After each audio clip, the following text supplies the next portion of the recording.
Meu nome é Zaíra de Carvalho, sou professora, aposentada por tempo de serviço e trabalho no serviço social com crianças.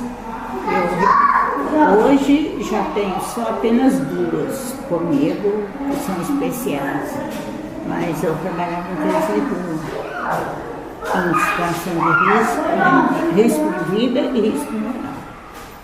E como escritora eu comecei a escrever, publiquei meu primeiro livro em 82, Coquetel de Versos em Taças de Amor. E depois de crônicas, em 83, o Choro da Criança na Missa Perfeita. Eu sou regionalista. Os meus livros refletem os problemas sociais da região.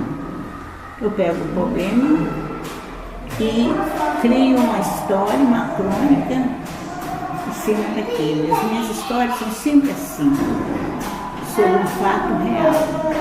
Eu pego um fato real e às vezes coloco em forma de ficção. Eu sou professora, me formei professora, mas já trabalhei no INSS antes, né? Fiz concurso para o INSS e para o Estado, para professora. Passei nos dois, o INSS me convocou primeiro, trabalhei no INSS 2 anos. Quando saiu minha nomeação no Estado, eu comecei a trabalhar como professora. E como professora, eu trabalhava com meus alunos, levando-os a conhecer a realidade social nossa. Então, nós tínhamos visitas às favelas com os meninos, levávamos no Sodalista Gestor para visitar os idosos, preparávamos brincadeira com os idosos e também sempre tive uma preocupação que as crianças tivessem facilidade de expressar o que pensava, a escrever. Então, eu dava redação, produção de texto, toda semana tinha uma produção de texto. Todo mundo tinha que fazer e eu também. Então, eles faziam deles, eu fazia o meu. E depois todo mundo lia o que fez. Eles liam deles, eu li o meu. Nós trabalhávamos junto, criticavam, né? As crianças criticavam no sentido assim de comentar o trabalho do outro. Com esse trabalho, eu fui guardando os meus trabalhos e depois eu peguei aqueles que nós fizemos, inclusive hoje eu digo dos namorados, né? Que as crianças tinham que falar sobre amor. E fiz o primeiro livro que recebeu o nome Coquetel de Versos em Taças de Amor. Tinham 3 taças. Taça do Amor Sensório, só sobre namorado.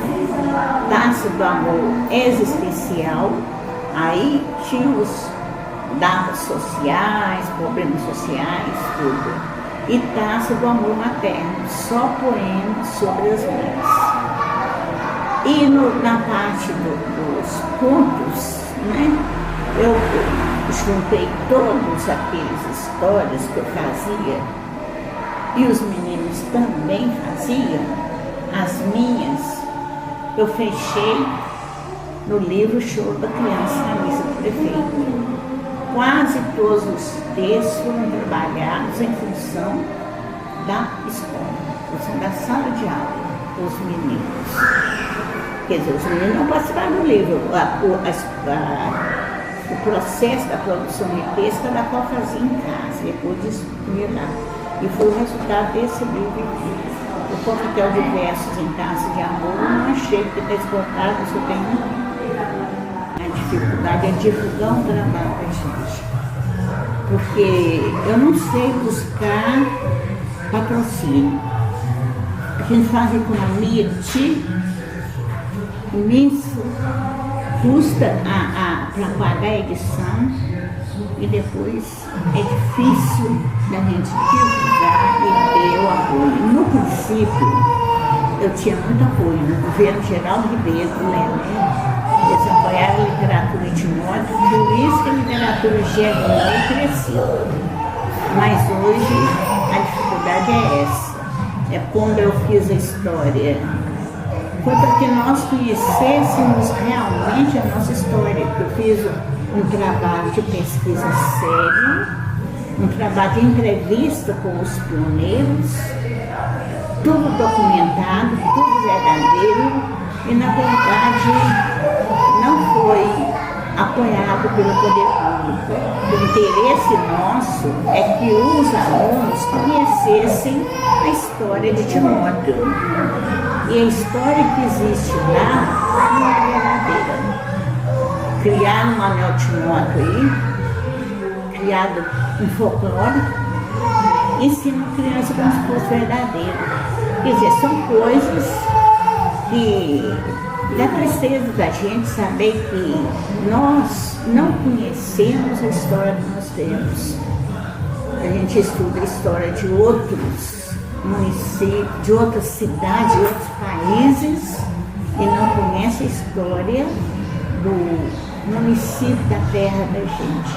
Inclusive não sabe os escritores que nós temos também. Não há uma certa valoração dos escritores locais.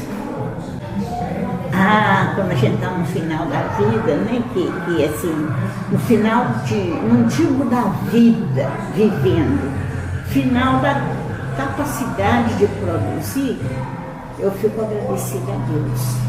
A maior gratidão que eu tenho, um dos melhores trabalhos que eu já fiz foi criar essa coletânea, a antologia do Vale do Aço. Porque muita gente guardava os seus escritos e morria com eles, né?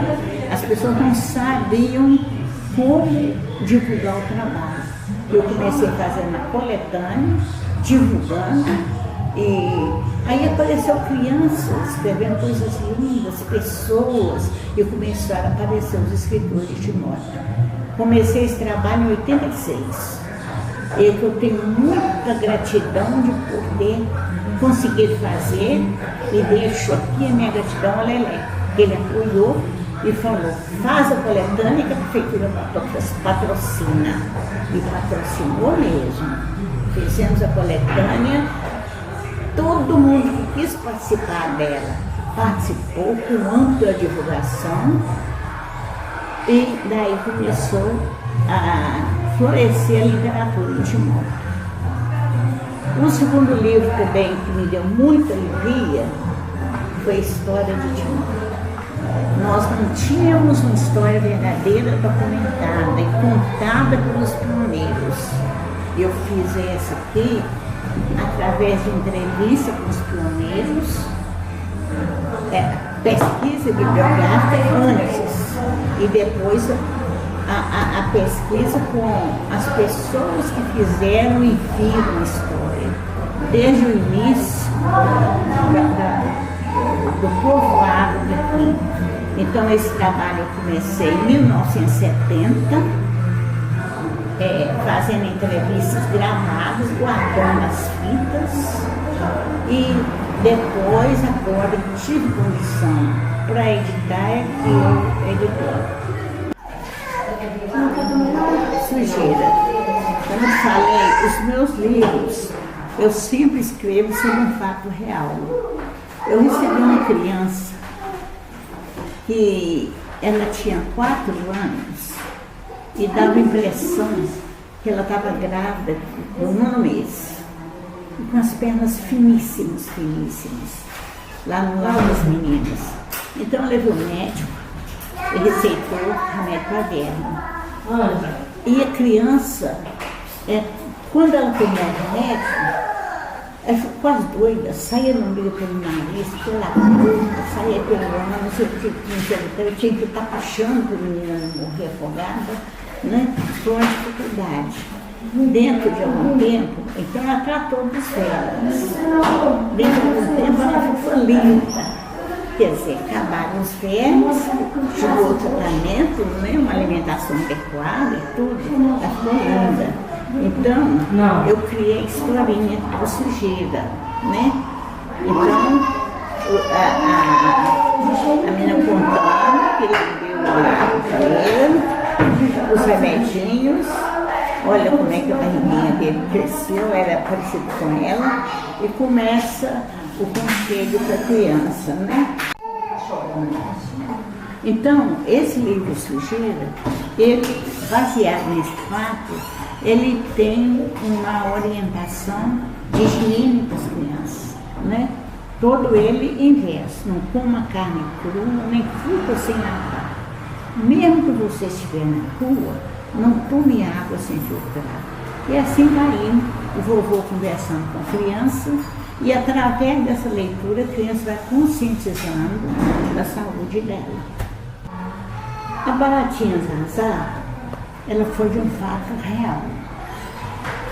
Eu estava preparando o Congresso Nacional de Literatura, que eu fazia todos os anos, quando eu criei a PENTE, Associação dos Escritores, fazendo aquela primeira coletânea, nós precisávamos também de melhorar a qualidade da nossa escrita, da nossa literatura.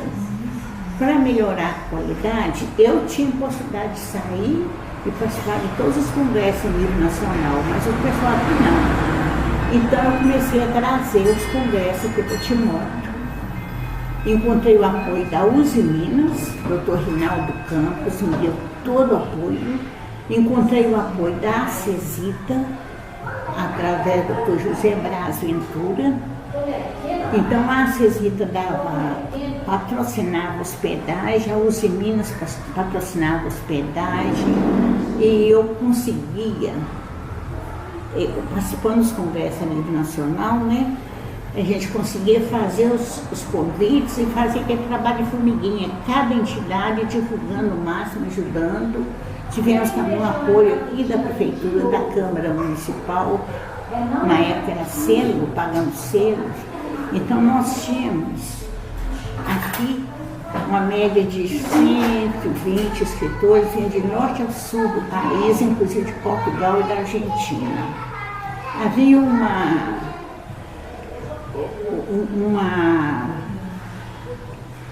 concorrência muito boa, uma aceitação muito boa, inclusive das escolas, mas havia também na época, você sabe que tem aquelas pessoas que acham que você está aparecendo muito.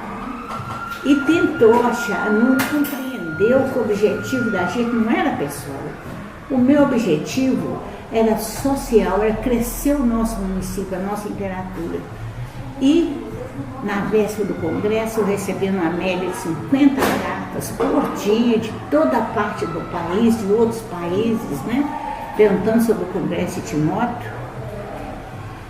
Alguém da Secretaria da Cultura e da Educação daquela época me falou assim: Zaira, eu estava na biblioteca para promover a literatura do município nas escolas e esse congresso.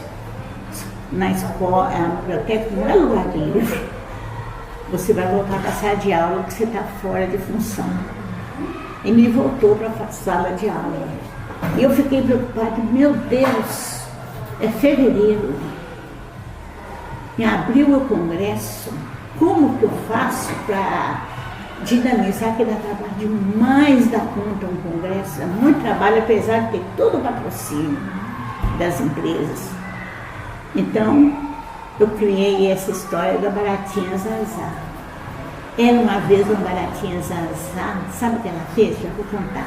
Ela abriu um bolo sozinho em cima da mesa, todo enfeitadinho, uma beleza, o aniversário de Timóteo. Zazá subiu no tabuleiro, abriu o docinho, saiu curtindo, riscando as patinhas como se fossem giz. No lugar de estar riscando giz na escola, ela estava trabalhando a literatura de Timóteo.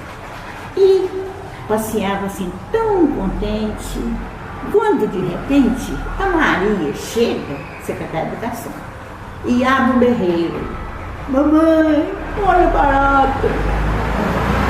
A mãe, sem olhar o conteúdo lá do quarto dela, gritou: pega o chinelo, filha, e mata.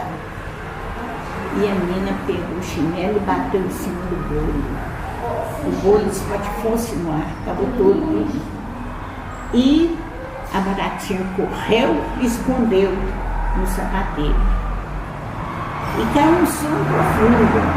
Quando ela acordou assustada com o dedão do pé, tenta mexer e passou um susto no Zezé da cultura, que joga longe o sapato, sai de quatro batendo no chão, rapidinho. Zazá entra no esgoto e vai para a casa do vizinho. Eu pensei o seguinte: o congresso tem que acontecer, não tem outro recurso. Eu encosto no INSS e vou fazer esse congresso em Matinga, que lá eu tenho apoio das Minas. Então, procurei, eu tinha artrose nos 2 joelhos, entrei no INSS, mas na hora de fazer o congresso, eu pensei, por 2 pessoas equivocadas não vão prejudicar a minha cidade. Fiz o congresso aqui em Timóteo mesmo. E aí nós encerramos os congressos, não fizemos mais.